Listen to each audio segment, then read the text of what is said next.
Hello student, welcome to my YouTube channel BL maths classes. आज अपन पढ़ेंगे class 8 के चैप्टर नंबर 3 है चतुर्भुजों को समझना, अंडरस्टैंडिंग क्वाड्रिलेटरल। इसके बारे में आज चर्चा करेंगे।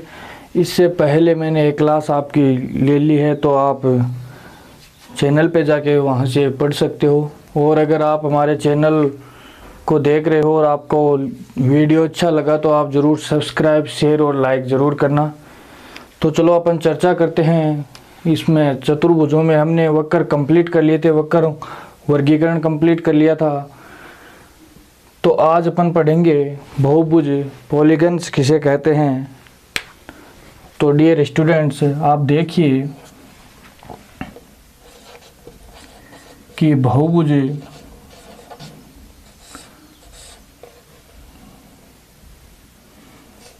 पॉलीगन्स, पॉलीगन्स क्या होते हैं, बहुभुज किसे कहते हैं, इसकी परिभाषा क्या है और इसका वर्गीकरण कैसे किया जाता है, ये कितने प्रकार के होते हैं, इनके बारे में हम विस्तृत रूप से चर्चा करेंगे। तो बहुभुज किसे कहते हैं, इससे पहले मैं थोड़ा आपको बताना चाह रहा हूँ कि मान लो कोई रेखा है, इस रेखा से हमने कोई निश्चित लंबाई का खंड ले लिया AB।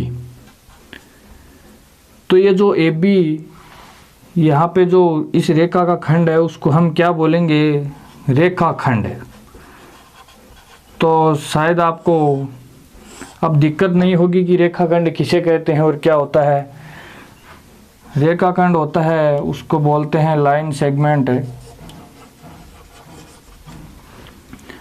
रेखाखंड को AB के ऊपर बार लगा के हम दर्शा सकते हैं, तो इसको हम बोलेंगे कि AB एक क्या है, रेखाखंड है। क्या है, रेखाखंड। तो अपन चर्चा करेंगे बहुभुज की। तो मैं आपको बहुभुज के बारे में बताऊंगा।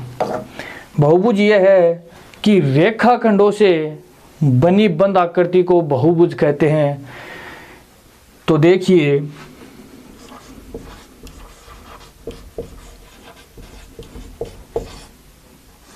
रेखाखंडों से बनी बंद आकृति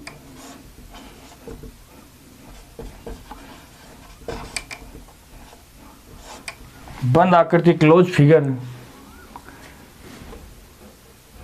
रेखाखंडों से बनी बंद आकृति को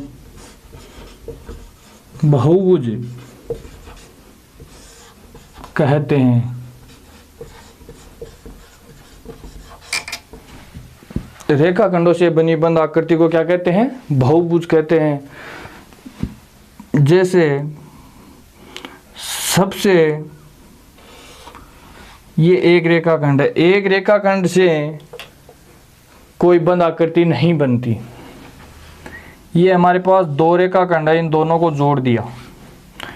तो क्या दो रेखाखंडों से हम बंद आकृति बना सकते हैं? नहीं बना सकते, क्योंकि यहाँ से ये इसको बंद करने के लिए एक रेखाखंड और चाहिए। तो हमें बंद आकृति क्लोज फिगर बनाने के लिए कितने रेखाखंडों की, कम से कम कितने रेखाखंडों की जरूरत है? 3 की। अधिक से अधिक कितने भी हो सकते हैं, लेकिन कम से कम हमें 3 रेखाखंडों की जरूरत है। तो समझ गए होंगे कि बहुभुज किसे कहते हैं, रेखाखंडों से बनी बंद आकृति को बहुभुज कहते हैं। अब देखते हैं कि बहुभुज कितने प्रकार के होते हैं, या बहुभुजों का टाइप्स पढ़ने से पहले मैं यहाँ आपको बताना चाह रहा हूँ कि बहुभुजों का वर्गीकरण।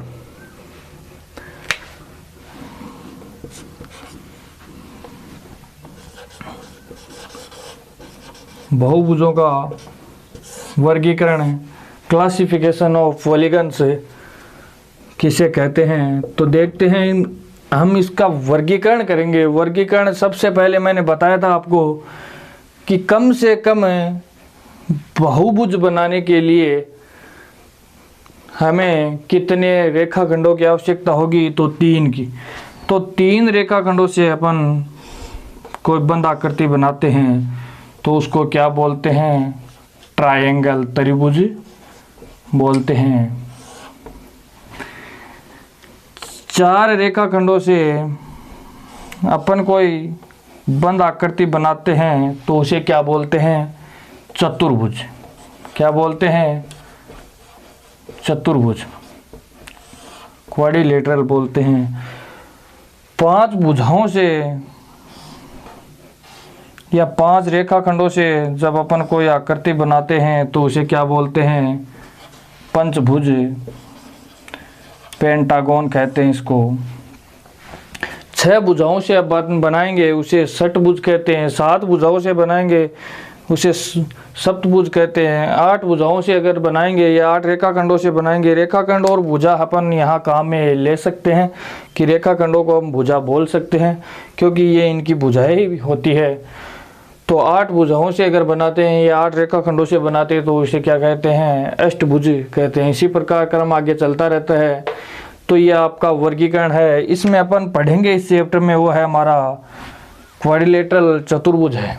तो चतुर्भुज के बारे में अपन देखेंगे इसमें चैप्टर में। तो यहाँ पे बहुभुज किसे कहते हैं? रेखाखंडों से बनी बंद आकृति को बहुभुज कहते हैं। इनका वर्गीकरण हमने कर दिया कि तीन रेखाखंडों से बनता है उसे क्या कहते हैं? त्रिभुज। चार रेखाखंडों से जो आकृति बनती है उसे चतुर्भुज कहते हैं। इस प्रकार पंचभुज, षटभुज, सप्तभुज होता है।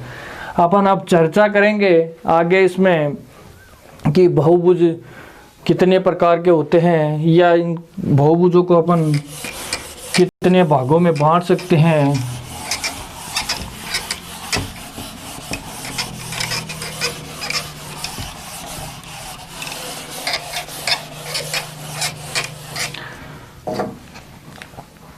तो हमारा ये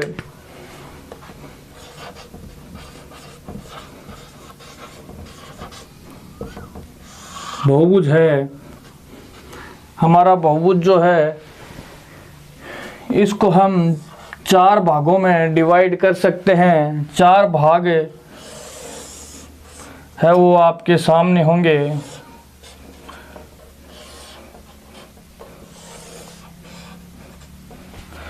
अब देखिए बहुभुज,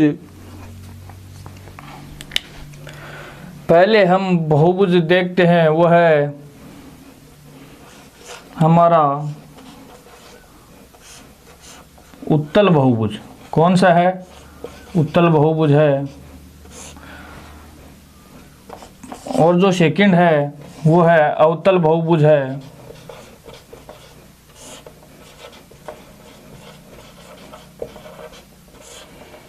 जो तीसरा है वो हमारा है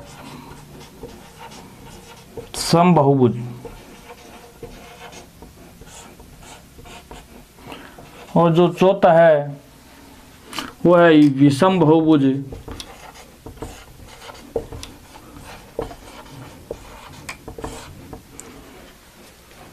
यह है हमारा convex polygons, concave polygons, regular polygons और इर्रेगुलर पॉलीगन्स। इनके बारे में हम चर्चा करेंगे कि उत्तल बहुभुज किसे कहते हैं, अवतल बहुभुज किसे कहते हैं और समबाहुभुज किसे कहते हैं, विषम बहुभुज किसे कहते हैं। इनके बारे में हम चर्चा करेंगे। तो देखिए उत्तल बहुभुज किसे कहते हैं, इसकी परिभाषा क्या है कि उत्तल बहुभुज वह बहुभुज होता है जिसमें बहुभुज का कोई भी अंतः कोण 180 डिग्री से अधिक नहीं होना चाहिए। मान लो ये कोई आपका बहुभुज है,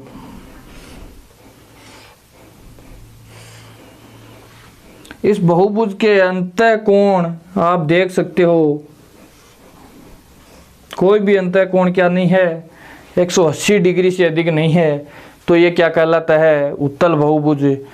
और अवतल, इसमें थोड़ा सा मैं एक डेफिनेशन और है इसकी, वो भी बता देता हूँ कि उत्तल बहुभुज वह बहुभुज कहलाता है जिसमें विकर्ण आकृति से बाहर नहीं हो, उसे क्या कहते हैं? उत्तल बहुभुज।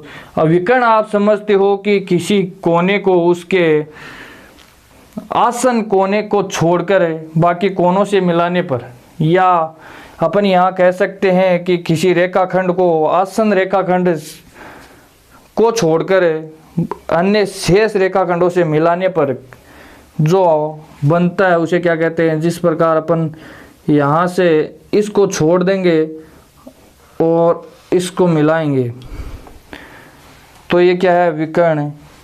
हम इसको छोड़ के यहाँ मिलाएंगे, इसको भी विकर्ण बोलेंगे। फिर यहाँ से इसको नहीं मिला सकते, इसको नहीं मिला सकते क्योंकि ये मिले हुए हैं पहले से, ये एक रेखाखंडों का रूप है, तो इनको मिलाएंगे तो ये भी एक क्या है, विकर्ण है। इसे विकर्ण कहते हैं। इनमें विकर्ण क्या इस आकृति से बाहर है? तो आपका जवाब होगा नहीं सर। या इसकी डेफिनेशन है वो है कि अंतःकोण 180 डिग्री से अधिक नहीं होना चाहिए।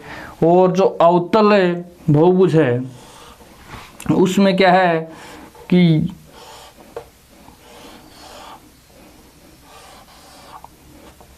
ये आप देखिए कौन सा अंतःकोण 180 डिग्री से अधिक है। अगर कोई बहुभुज का एक भी अंतःकोण 180 डिग्री से अधिक है तो वो क्या कहलाता है, अवतल बहुभुज। ये थीटा मान लो, ये जो थीटा का मान है वो किससे अधिक है, 180 डिग्री से अधिक है। आपको दिख रहा है ये 180 डिग्री से अधिक का एंगल है। या इसमें विकर्ण हम खींचते हैं तो देखिए ये विकर्ण यहाँ से यहाँ खींचेंगे, ये आकृति से क्या है, बाहर है, आकृति से बाहर है, तो ये क्या कहलाता है, अवतल बहुभुज।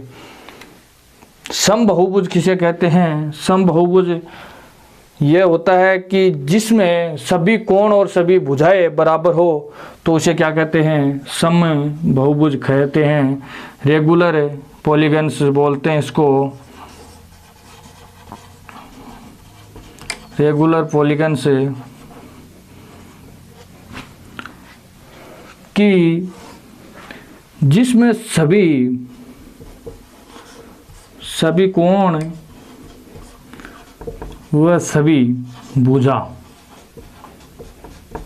समान हो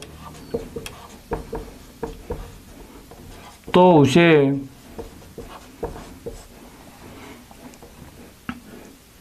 क्या कहते हैं, समबाहुभुज कहते हैं। समबाहुभुज कहते हैं। सभी कोण व सभी भुजाएं समान हो, इसका एग्जाम्पल मैं आपको बता रहा हूं कि सभी कोण और सभी भुजाएं समान हो तो आप देख सकते हैं कि वर्ग में सभी कोण 90 डिग्री के होते हैं और वर्ग की सभी भुजाएं समान होती है, तो वो क्या है, एक समबाहुभुज कहलाता है। और समबाहु त्रिभुज, समबाहु जो त्रिभुज होता है उसकी सभी भुजाएं भी समान होती है। और त्रिभुज की एक प्रॉपर्टी है कि समान भुजाओं के सामने वाले कोण भी समान होते हैं। तो समबाहु त्रिभुज में सभी कोण भी बराबर होंगे और सभी भुजा भी समान होगी, तो ये सभी इक्वल है भुजाएं, तो कोण भी बराबर होंगे। और सेकंड एग्जाम्पल में इसका बता देता हूँ कि वर्ग होता है, वर्ग का प्रत्येक कोण 90 डिग्री का होता है और प्रत्येक भुजा बराबर होती है, तो वो क्या कहलाता है, समबाहुभुज। तो कोई भी बहुभुज हो जिसके सभी कोण बराबर हो और सभी भुजाएं बराबर हो तो उसे क्या कहते हैं, समबाहुभुज कहते हैं। अपन अब चर्चा करेंगे विषम बहुभुज की। इररेगुलर पॉलीगन से वह बहुभुज जिसमें सभी कोण व सभी भुजा समान नहीं है उसे क्या कहते हैं, विषम बहुभुज कहते हैं। तो इसकी विपरीत डेफिनेशन है, मैं आपको यहाँ बता देता हूँ। जिसमें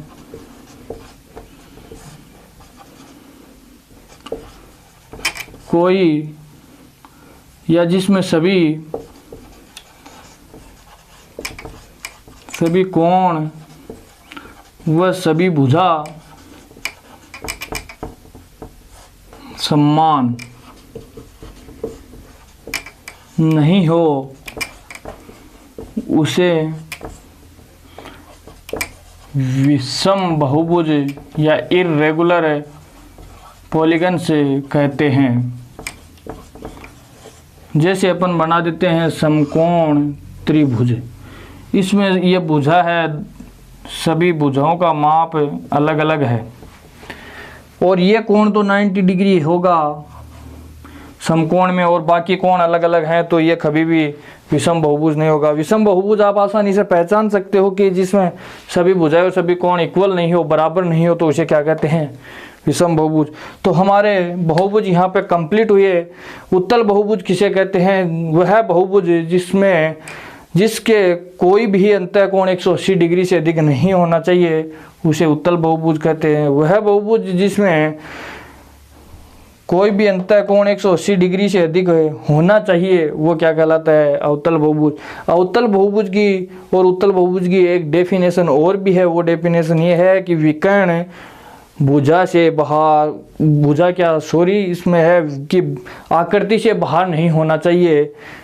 तो आप देख सकते हैं यहाँ आपके पॉलीगन्स कंप्लीट हुए बहुभुज। अपन आप चर्चा आगे करेंगे, वो चर्चा है हमारी कि चतुर्भुज किसे कहते हैं, चतुर्भुज कितने प्रकार के होते हैं, उसके अलग अलग टाइप्स पढ़ेंगे, उसके प्रॉपर्टीज देखेंगे। तो thank you dear students for watching. और एंड में मैं यही कहना चाहूँगा, अगर आप वीडियो देख रहे हो, आपको अच्छा लगा तो आप ज़रूर सब्सक्राइब करें। और अगर आपके छोटे भाई बहन हैं जो 7वीं 8वीं कक्षा में पढ़ते हैं, उनको बताइए। और मैं इसके बाद 9th 10th का सिलेबस मैथमेटिक्स का भी करवाऊंगा इसमें। तो थैंक यू।